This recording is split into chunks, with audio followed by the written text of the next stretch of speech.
And is that the guard shack over there to the left, up top, that small building? Yeah. That should be it back there. Yeah. That little small building here. Yeah. Yeah. Yeah. No, the one to the No, left, up by Foundation Drive. See what it says Foundation Drive, Oh, the left one. Is that the guard Right shack? there where he's got his thing. this is probably now, this is where shipping's at. Oh, they moved That little it. guard shack is right here. Okay. Yeah. That little bitty guy.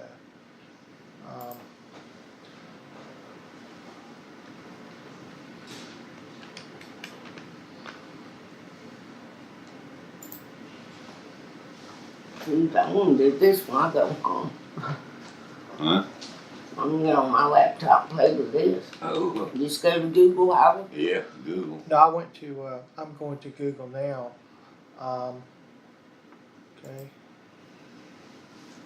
Check this out. Oh, God. That's the area, yeah, that was. It's awesome.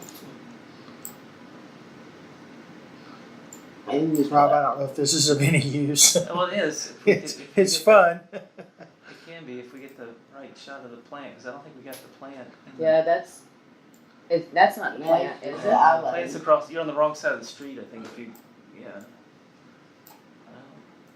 We're looking for a foundation This is drive. International Yeah. here. It's Foundation Oh. Drive. It's back up. Right You're right There it there. is. Yeah, There it there we is. go. Okay. And you also can, Rotate it. yeah, but we can get it to where like you're on the ground. At least on the streets, right?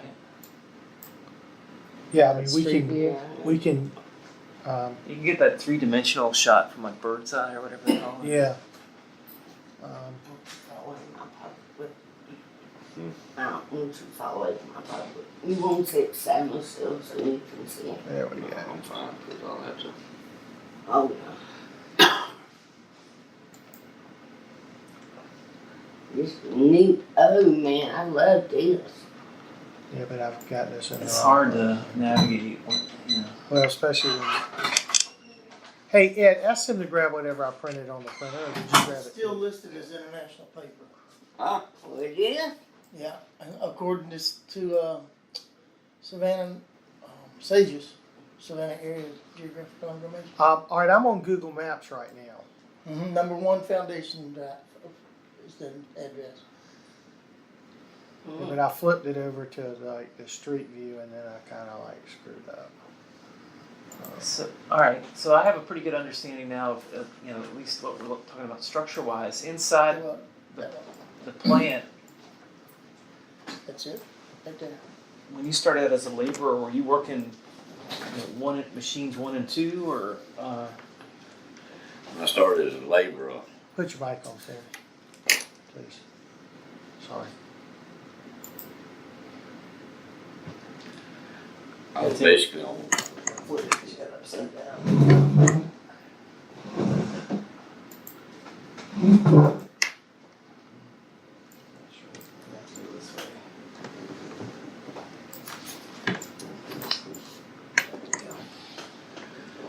when I started as a general laborer, I basically was on number 1 machine, but we also cleaned, number 1 machine and helped on number 2 machine. And primarily wherever they needed you at, because I was just general laborer. So you were back up on the other machines. Right. And when you say cleaning, tell me what I mean. You're walking around with a push broom or a shovel. Or? Shovel, push broom.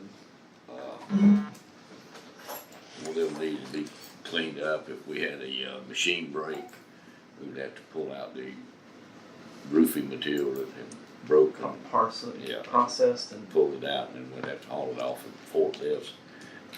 And then we used to have to shovel sand and slate out the cooling section continuously back in the Manville days. so shovel, slate, and sand. Yeah. Out of the machine. Off the floor in the cooling section and in the ditches. This it? Is that it? Yes. Oh, yeah. Yeah. That's good. Yeah. That's the entry gate.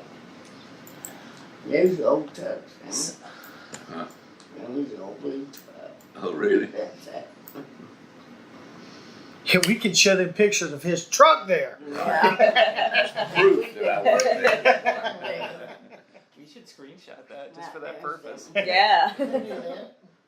There's one we got, another truck. Which one is it? Is it Ford or what? Blue Ford. This one? That one. That's your old truck? It was, yeah. That's like a 92, 93, or what year is that? Truck. And we can go into Google Look Back and we can look at all different dates. We could probably find that tree smaller or bigger. Dang, I love this. That is pretty cool. All right, so when you're a laborer, I mean, they're using asbestos in the process at that point in time Well, right, on this machine here. on machine two. Right, this. Get my stuff on the printer there. So what were you doing on machine two as a backup person? Well, what, if you start back in the back, that's where your raw material is, that's where the raw rolls are. The line runs this way. Yeah. Just right production above that arrow, just so I can understand it. Yeah, that's the direction of flow of production. Right. There's a trailer with They were loaded setting, asbestos. they were setting the raw asbestos rolls up, and the excess, the damaged material and everything that you cut off the roll and everything, you would have to roll it up and pick it up and go put it in a baler. Right? Wouldn't they reuse that stuff? Just, I mean, they would. No, No. we didn't. Where'd you dispose of it if you had They, scrap material? I think they got some kind of vendor to come get it, but we would just bale it up. They have like a big container to throw it into out in the yard, or just put it in a pile Just outside? stack it up in the warehouse. Okay. That's probably about a 500 or 600 pound bale, and then you stack it in back in this warehouse. So let's talk just that first year, 65 to 66, before you go in the Air Force. You're a laborer. You know, what percentage of your time was spent on machine one versus machine two? Probably 75% on machine one, maybe 25 on the other one, because sometimes you would get set up to wrap rolls, or they'd train you. Because back then it was kind of light and progressive. You started off as a general laborer, and then if an opening come up, you bid on it, then you could go to number 2 roll wrapper. Less dirty, less strenuous So work. not really, because it was All the all day long, wrapping up a roll, stacking it, right. and So were you wearing a mask? no. I mean, what point do masks show up at the plant if you want to wear it?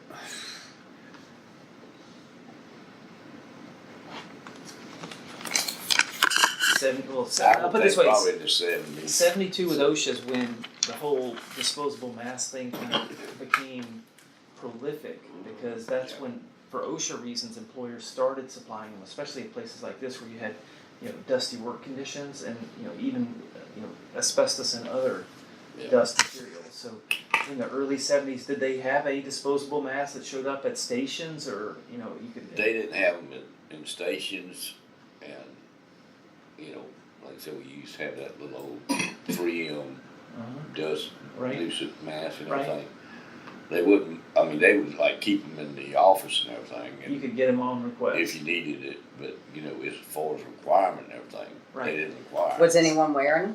Well, so let me see. You had them Very there, seldom. and I'm sure there were occasions you did wear them. But if that 3M mask claim, they fall into different categories. If I have a case right now I was describing to your dad, where the guy was a boiler operator, and he was much later in time. He started working in the 80s and 90s, and he wore his 3M mask, same kind of mask you're talking about, every day whenever he was in dusty work conditions, and he still got mesothelioma.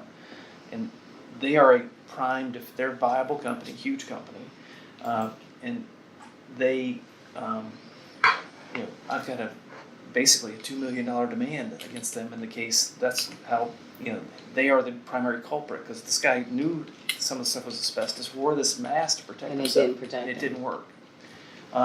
But 3M, because they marketed the mask you're describing in the early 70s to companies like JM to protect workers at their plants. And some people in the early days did not wear them every day and religiously like this other client I've just described. Mhm. But they will still, if he identifies wearing a 3M mask like he has, and I call them up, that's someone that we can probably resolve pretty promptly. And in this kind of case, they'll probably offer $20,000 or $25,000. It's probably worth considering. Right. It's kind of an upfront, Immediate relief. right, kind of defendant. So Right. that's why I ask, and that's why it's important. That's something. Yeah. One of those things that we can just kind of. I can pick up the phone when I get back to Atlanta and call up Bernadette Catalana, who does all their settlements, and say, I know we got this big problem case, but I've also got a new case where the guy, is one we should be able to resolve pretty promptly and start that conversation. Okay. Great. Again, if we can do something fast and easy, we should try to do it. Especially if I've got relationship existing with someone who will permit us to, even without having to. They prefer to do it before I even file a lawsuit. Right. They may require an affidavit, but that's okay. Yes, I worked there. Here are the dates. We had 3M masks. We wore them. When conditions warranted. This is why you want to try to identify everything you can think of. Yeah. Um, Everything you touched or Yeah. wore. sorry, I'm not that good, I would say. Is that a load of asbestos? I used to wear Well, that's a load of. That looks like roof shingles, but Yeah. I don't think that's asbestos based on the time. I could say there's your bales right there. Those are just the shingles. No, and- but if it happened 40 years from now, I can go on the look back Right. and I could get it, but we didn't have it then. That's maybe the 1974 satellites they sent out that are now 4 galaxies So away. that's when this came in, the cameras. Oh no, this is like whenever he had his truck. This is, Yeah. No. Never been on it, so it's neat. And give me a hobby now. I will either send or bring, and I probably have them on my computer. We can look in a few minutes at the different 3M masks to make sure we're talking about the same one. But Okay. there's only 2 versions. Right. If it was the one with the little nose clip, white mask, had 2 straps, that's what we're talking about. Right. Yeah. That's all it is. Okay. And then, And there's how do y'all? probably And let me explain. If your testimony to me was, look, I was given this mask, I was told to wear it, I wore it, and I can't believe I'm sick now because it was supposed to protect me. That's one version of the case, and that's the one I was talking about with this other client. Versus, hey, we had them, sometimes we wore them, sometimes we didn't, but most of the time we didn't. That's a whole different value case, and that's the kind that I usually can get them to settle for the 20 to 25,000 range. Right. And I just want to be clear about that, because if you're telling me, look, it got into the mid-70s and I wore that mask every day, that's a whole different story. But if you didn't, it's something we can deal with early and get out of the way. Yeah. And if it's, from what my impression from listening to you is it was there, it wasn't something that you relied upon that often, and there was a lot of times you didn't wear it at all. Right. Okay. No, it's kind of like us with bicycle helmets. Right, yeah. Real men didn't wear bicycle helmets and masks. Right. Right. But back in the, Manville was real slack on safety and environmental and everything. And yes, we supposed to wear earplugs, Right. but Not everybody did. did we? Right. No. Right. If Oh, yeah, I'm sure everybody had a If you helmet, eyeglasses, eye protection at some point, and ear, He had them side shields. right, yeah, But back in the Manville days, we didn't have Right. that. right. Exactly. So, So, again, our biggest problem in this case is gonna be fighting Manville's, bad history, if you follow. You worked for Manville, they knew everything there was to know, they actually participated in a cover-up of knowledge, like actively attempted to conceal the dangers of asbestos, and literally a conspiracy to Oh, yeah. not let anybody know what they had figured out about how bad this stuff was going back to the 50s and 40s. Do you think that's the reason they went bankrupt so fast? Well, it's part of it, and the other part is they just they used, I mean, they had hundreds and hundreds. I mean, I have a whole, just like I brought with me today a list of like these are just all different asbestos products with the time frames that start back when you were doing it. And if you look at who the manufacturer is, and it's double sided. This is what 68, 80 pages long. JM is the primary manufacturer of at least half of all the existing. And that should be in your notebook. Yes. Well, this We is got some this of is it in something there, different. Yeah. It's a new thing. Oh, this is a new one, Yeah, not the one you gave us last No, time? this is a Yeah, different that's one the- that has a little bit more detail. Oh. But you've got Yeah, one. Yeah. we got on. Yeah. Manual's got it. internal list we I have. have it on there. But I'm just telling you, even comparing it to the rest of the world, because we're also exploring the rest of the world here today. Right. That's why Manville had to get out so early, is because they weren't that, safety conscious for their own employees or for their customers, for that matter. They knew everything there was to know, and they actively hid it. So I mean, you couldn't even have a worse combination of Right. liability than that. And they were, they knew the most, and they did the most to try to hide it all from everybody. And asbestos was a big money maker. Right. Well, they own the mines up in Canada too. I mean, so all right. So I'm making a note about the 3M thing. I'll see what I can do about that, and I'll try to.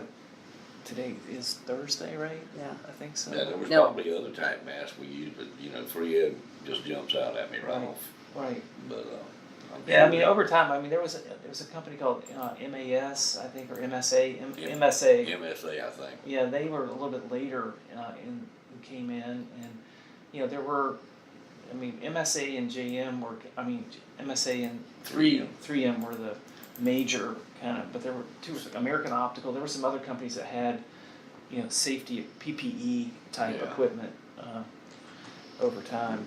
I bet you $1 million they were dumping stuff in the Savannah River. You go, Howard. You're my diaper man. Yeah, go out and dredge back up back there. Well, look, I had a case where a guy worked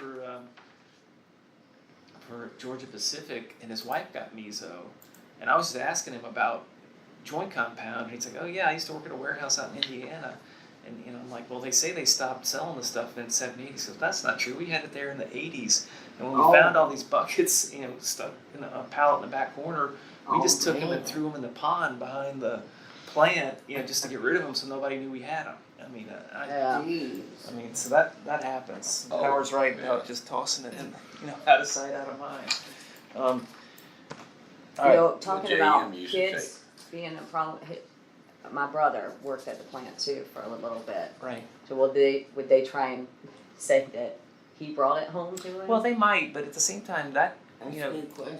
he's probably a resource about, to the extent that your dad talks about different pieces of equipment, which is where, if I'm able to sue somebody in this case, it's going to be the pump and valve and switch and control, and maybe fiber suppliers, though most of those are bankrupt too. And hopefully JM will be able to produce from its own archives, the actual sales receipt, so we can see exactly who shipped what and when, and then line it up to when you were there and what you were doing. But it's going to be the equipment people at the plant if we're able to get any, liability recovery. So that's why I'm, we start with the mask. I mean, that's a pretty common Right. safety device. We're going to kind of work out from there, because the whole production is driven by some power source. Usually, if there are dryers or things like that involved, there may be some steam applications to either turn, to use as a drive, like with a turbine. You said they didn't generate their own power there, but they did have a boiler house. We got a boiler house, and we got incoming power. So, Right. But the boiler house, I want to talk about that at some point too, because I know you said you had some activities at different times that took you at least near it. But let's stick with the production line, Okay. machine 1 and 2.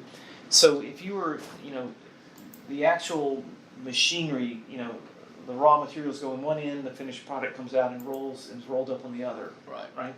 So, I mean, to me, I can just tell you that if they're bringing emulsifier, whatever from the Standard Oil over it, they're piping it, and there's pumps that, push that stuff through. It was probably heated to keep it in a liquefied state to some degree. or not? I don't know, they had holding tanks and then they would, Well, on the number two machine, when the roll good, like I said, you put the raw material on, which is white asbestos. And when you prepare the roll and everything, you always had outer damage and side to damage. be cut off. And what we would do, we would roll it out and roll all the damage off of it that we could. But Shear it. Then in say like the middle of the roll or whatever, you'd have a big scar or Right. damaged place. We would take a grinder and grind it Buff it out, and basically. just kind of buff it out where whenever it went, it wouldn't be cracked. Because if Right. you had crack, then when it went down in our saturators, it'd start tearing on the rolls and Right. break. But if you had a smooth cutout on it, It would just it'd just go cover right it. on through. Right. Huh.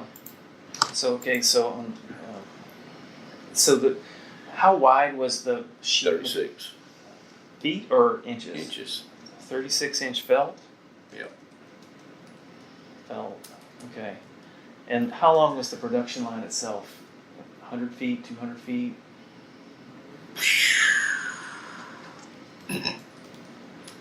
Probably, the whole line was probably 300 feet. And, Now, let me ask you this. go ahead.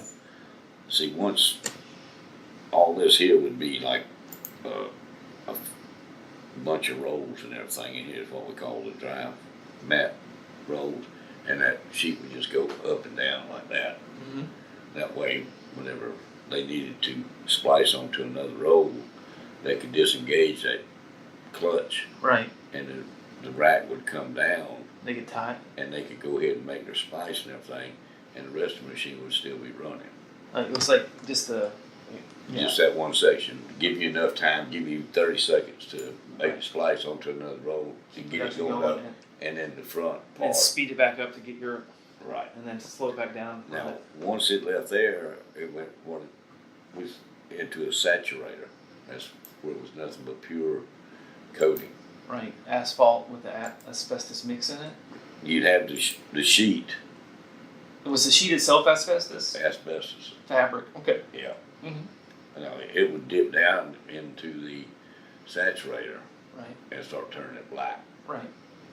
Now, once it came out of that, and is that still issues? The whole way through. I mean, it becomes more and more encapsulated, but if you're buffing it or you're cutting it, you know, some other, to roll it, every time you're manipulating it, Okay. you're releasing fibers. That's just Okay. how it happens. Initially, when we started running this asbestos, we used to run it in there, we run it on what they call bull wheels. Okay. When it would come out of the saturator, it would wind up, and we'd wind up a real big old roll, and then stop it, and then we'd release the race machine up and make the roll products. But there was numerous times where that whole wheel was too much saturated on it or whatever, and it started sticking together, and we would have to literally manually just cut it down with knives Layer or by whatever, layer. cut it all the way off, start all over again. Right. So every time you're cutting through, so again, that's the exposure that we're going to be able. I mean, maybe did they make the fabric that came in on the rolls in the front end of the line? This stuff, was that a JM product or As far as I know, I think it was. was it made there at the plant or No. shipped in and No, by it was truck? shipped in. Okay. It either come in on So, it may have been that they made, so what would happen with that type of material is there was a company called Ray Bestis Manhattan, it was different, that made a lot of fabrics, and they would, JM made its own fabric, it would sometimes buy, filler fabric, you can get that if you want. Let's see what it is. I think they took my before I stopped.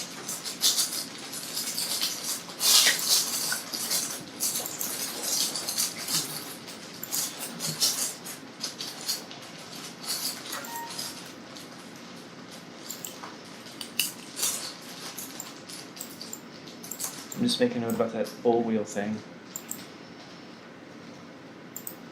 Yeah, that was probably when I started working there and even later on, cause we finally got it perfected where we didn't have to do that, we could get it dried out and everything and just go ahead and run it on the machine and make roll products. So after you take the raw fabric, you run it through the saturator, it goes onto this bull wheel, and then it goes into a separate piece of machinery that would refine it down to Right, what we would be a would roll. make a big roll of it and everything, and then we would stop and then cut it off and thread it up to the front where we had what they call a winder, that you would just run it on the winder, and then once you got the winder going and the bull wheel, you'd run it at the same time, and it would be laying the product on what we call a little raceway, and then they'd be wrapping it up into an asbestos roll.